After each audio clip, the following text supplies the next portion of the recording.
Esto no es un top. Son las 7 intervenciones que ha sufrido México a través de su historia.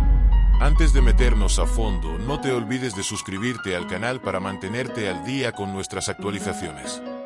Número 7. Corría el año 1821 cuando con un cálido abrazo Agustín de Iturbide y Vicente Guerrero lograban que la Nueva España se independizara de la corona española, formando el Imperio Mexicano. Todo era risa y felicidad hasta que la nación de Santa Anna atacó. Con ayuda de Vicente Warrior en 1823 a través del Plan de Casamata se conspiró para que Iturbide dejara el trono de México, huyendo a Europa y regresando a México sin saber que existía una orden de eliminarlo si tocaban nuevamente suelo mexicano, lo que sucedió en Tamaulipas, una vez eliminado el principal responsable de la independencia de México, y perder los territorios de Centroamérica. Se procedió a eliminarlo también de la historia del país, pero eso es tema para otro video. Sigamos. 4 años después de la instauración de la República de Santa Anna de México, Fernando VII envió a Isidro Barradas a tratar de reconquistar el territorio rebelde, pero no contaban con su astucia, pues aunque a España se le daban bien las reconquistas, Santa Anna defendió Tamaulipas de los ibéricos, sepultando sus esperanzas de seguir cobrando impuestos de los novohispanos habitantes del nuevo país. En venganza, el Warrior intentó una colaboración con Haití para independizar a Cuba de la corona española, pero además de fracasar en ese intento, Guerrero perdió la vida cuando era presidente de México, dejando huérfana de sus padres de la independencia a la nueva nación. Número 6. Tan solo 9 años después del puesto anterior, en 1838, con una monarquía francesa reinstaurada tras el colapso del Imperio francés de Napoleón, quien había dejado el exilio en la tierra en 1821. De mano del rey Luis Felipe de Francia se dio la llamada Guerra de los Pasteles, cuyo exagerado pago exigido al gobierno mexicano como compensación a una vandalización del restaurante de un pastelero de nombre Remontel en Ciudad de México sirvió de argumento al rey francés para intervenir.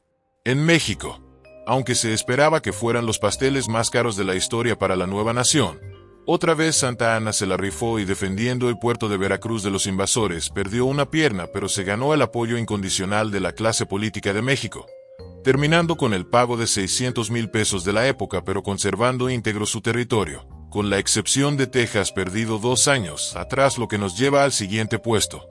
Número 5. Aquí empieza la parte perturbadora, pues si México solo había perdido su territorio en Centroamérica, aquí le empezó a caer la voladora. Aunque hasta ahora Antonio de Padua, María Severino, López de Santa Anna y Pérez de Lebrón había defendido con éxito la invasión española, pero ya desde 1829 el gobierno de Estados Unidos había ofrecido a México $5 millones por el territorio tejano, a través de una oferta por Poinsett. Sin embargo, poco antes de la Guerra de los Pasteles, los colonos tejanos fueron cada vez más insistentes en su deseo de mantener su economía esclavista en el territorio mexicano, colonizando lentamente el territorio que tenía muy poca población hispanohablante. Desde la instauración de la Primera República, cuya constitución prohibía la esclavitud, Stephen Austin y Samuel Houston, fervientes esclavistas, se determinaron en independizar el territorio tejano, lo cual se les había complicado durante la Batalla del Álamo con victoria mexicana, hasta que en la Batalla de San Jacinto, Santa Anna, confiado en su superioridad numérica, ordenó a sus hombres descansar y literalmente Houston los madrugó como Alexander Arnold al Barcelona, tomando como prisionero al mismísimo Santa Anna, siendo obligado a firmar los tratados de Velasco el 14 de mayo de 1836.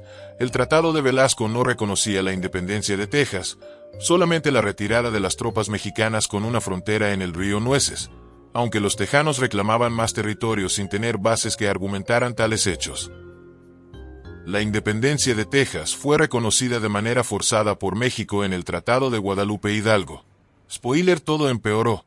El nuevo gobierno mexicano de José Justo Corro se negó a ratificar el tratado, por considerar que como prisionero Santa Anna no tenía capacidad legal para firmarlo, con lo que no aceptó la independencia tejana ni reconocía por tanto ninguna frontera con la nueva república, pues además, el Congreso Nacional consideraba nula la independencia de un estado habitado por extranjeros, quienes aceptaron respetar las leyes mexicanas, que incluían abandonar el esclavismo.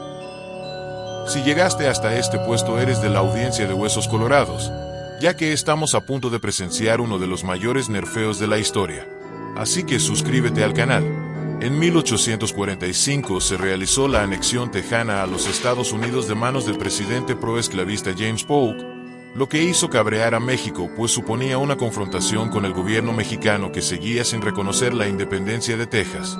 Tampoco los tejanos fueron capaces de controlar la zona entre el río Nueces y el río Bravo, cuya soberanía reclamaban, quedando ciudades como Laredo y El Paso en manos mexicanas.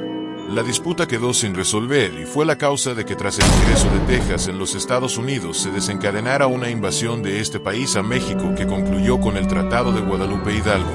En 1846 comenzó el conflicto entre ambos países, con varios frentes destacando el de Zachary Taylor y con Poe como presidente, quien como se mencionó era ferviente esclavista y en la posterior guerra civil estaría ligado a los Estados Confederados, siempre con las ideas del destino manifiesto mencionado por John L. O'Sullivan, publicado en 1845 para defender la anexión de Texas y Oregón, y con grandes similitudes con el concepto de espacio vital de ya sabes quién.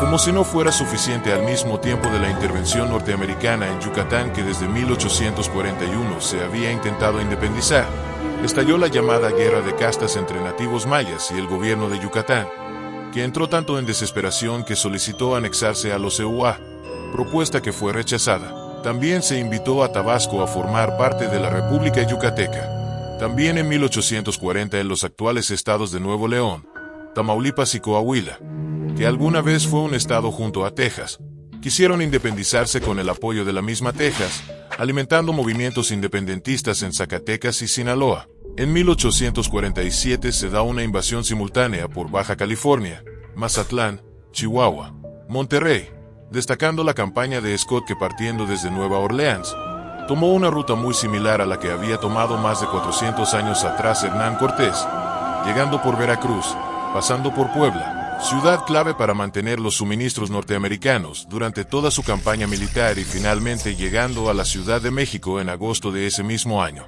La batalla decisiva se da el 20 de agosto de 1847 en el exconvento de Churubusco, hoy Museo de las Intervenciones, donde el general Anaya, junto a los irlandeses disidentes del ejército norteamericano y que pasarían a la historia como Batallón de San Patricio, defendieron el lugar hasta el final. La derrota de Churubusco y la posterior tortura a los soldados irlandeses afectó la moral de las tropas mexicanas, que con cada vez menos municiones empezaban a considerar una derrota. Es aquí cuando surge la famosa frase del general Anaya: "Si yo tuviera parque, usted no estaría aquí", refiriéndose a Scott. Al preguntarle al general Anaya dónde se encontraba la munición, a partir de ese momento las tropas mexicanas tuvieron constantes derrotas, como la batalla de Padierna el 19 de agosto, Molino del Rey el 8 de septiembre y finalmente la toma del castillo de Chapultepec el 13 de septiembre, donde más allá del mito de los niños héroes, los norteamericanos abrieron fuego contra el batallón de San Blas. Más de 300 soldados, entre ellos jóvenes de entre 12 y 19 años pertenecientes al colegio militar, algunos de ellos desarmados. Por cierto, si quieres un video completo sobre este tema, házmelo saber en los comentarios. Y no dejes de suscribirte al canal. Finalmente, un día después, ya con el ejército mexicano moralmente derrotado, se da la toma del Palacio Nacional, actual residencia presidencial, y se pone a ondear la bandera norteamericana en el edificio. Ante las constantes ausencias de Santa Anna, el general Anaya toma la presidencia interina, pero se niega a firmar la cesión de territorios mexicanos. Finalmente a Manuel de la Peña, y Peña le tocará firmar el 2 de febrero de 1848 como presidente interino la paz con los norteamericanos a través del Tratado de Guadalupe Hidalgo, lo que en la historiografía norteamericana se le conoce como la cesión mexicana, como si México le hubiera cedido cordialmente el territorio que le sobraba por 15 millones de dólares de la época. En 1853 James Gadsden propuso comprar por otros 50 millones de dólares las actuales Baja California, Sonora, Coahuila y Nuevo León. Pero Santa Anna, de nuevo como presidente, logró pactar la venta solo del territorio de la Mesilla por 6 millones, y con eso concluyeron sus 11 mandatos en la presidencia de México. Número 3. Por si no hubiera sido suficientemente desgarrador el puesto anterior, en este puesto tenemos la secuela de la Guerra de los Pasteles del segundo puesto, con la segunda intervención francesa. Una vez que Luis Napoleón Bonaparte, sobrino de Napoleón Bonaparte, dio un golpe de estado y proclamó el Segundo Imperio francés, en 1861 estalló la Guerra de Secesión norteamericana, entre el sur esclavista y el norte que pretendía conservar la unión aboliendo la esclavitud. Francia aprovechó el vague e intervino en México, enviando a Maximiliano de Habsburgo a tierras mexicanas con la intención de establecer un imperio satélite en América. El entonces presidente mexicano Benito Juárez ya había suspendido el pago de la deuda externa a Inglaterra, España y Francia, pactando con los dos primeros la paz, pero enfrentado con Francia tuvo que huir de la capital ante el avance francés desde Veracruz. Aquí podemos mencionar un rumor histórico que dejamos en claro no se encuentra verificado por fuentes históricas. El hecho es que el único hijo de Napoleón vivió su infancia y juventud en Viena, y era muy cercano a la princesa Sofía de Baviera, quien se pudo haber embarazado de él, dando como resultado el nacimiento de Maximiliano, hermano menor de Francisco José. Napoleón II fallece el mismo año que nació Max. Supuestamente esta sería la razón por la que su madre Sofía fue la más insistente en que se fuera de Europa, lo cual sucedería después de su abdicación obligada como virrey de Lombardía-Venecia, lo cual curiosamente terminaría con la unificación italiana en 1870. Pero es tema para otro video. En 1862 los mexicanos en Puebla frenaron brevemente el avance francés de Lorenzés, siendo liderados por Ignacio Zaragoza y Porfirio Díaz. Pese a esta victoria moral mexicana, el avance francés fue inminente, y sin el apoyo de Estados Unidos de América Juárez tuvo que huir al norte del país donde la presencia de las tropas francesas era nula. Aunque se asume que el imperio mexicano controlaba todo el territorio, en realidad solo tuvo presencia en el centro del país. En 1863, se le ofreció el trono a Max, quien engañado con falsos referéndums por los conservadores mexicanos, le hicieron creer que en todo el territorio mexicano estaban de acuerdo con un sistema monárquico. En 1864 los franceses comienzan a tener esporádicas derrotas, como la de Tabasco. Al siguiente año, los Estados Confederados pierden la guerra civil, con lo cual regresa el apoyo norteamericano a Juárez, pues para Lincoln era primordial expulsar a los europeos de América. Justamente este año las tropas francesas y mexicanas empiezan a igualar sus condiciones. Max, preocupado por el futuro, nombra a su sucesor a Agustín de Iturbide y Green, descendiente del primer emperador de México, y quien era apenas un niño bajo la tutela de Carlota y Max, quienes nunca pudieron tener hijos, siendo Carlota hermana de Leopoldo de Bélgica, uno de los reyes más sanguinarios en la historia, y del que hablaremos en otro video.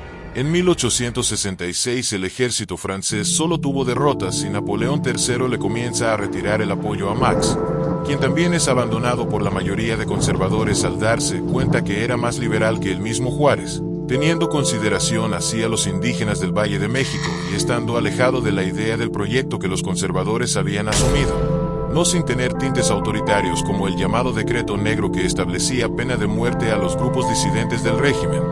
En 1867 finalmente cae el breve Segundo Imperio Mexicano, y a diferencia del mito popular, lo más probable es que Max no estuviera relacionado con la masonería en ningún grado, y Benito Juárez no le perdonaría la vida en el Cerro de las Campanas, donde moriría junto a Miramón y Mejía, dejando a una Carlota viuda que ya se encontraba en Europa y que finalmente terminaría sus días en un estado mental muy deteriorado tras la noticia de la muerte de su esposo, muriendo en 1927 en su natal Bélgica, cuya supuesta última palabra sería Mexique, México en francés.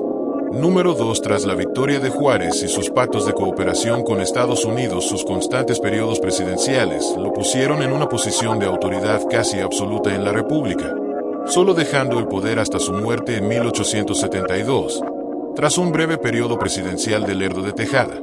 Finalmente Porfirio Díaz llegaría al poder, y siguiendo el ejemplo de su compatriota de Oaxaca se mantendría en el poder hasta 1910, cuando por diversas cuestiones y el desgaste de un régimen que había logrado casi 30 años de no intervención extranjera en el país, dejaría el poder para exiliarse en Francia.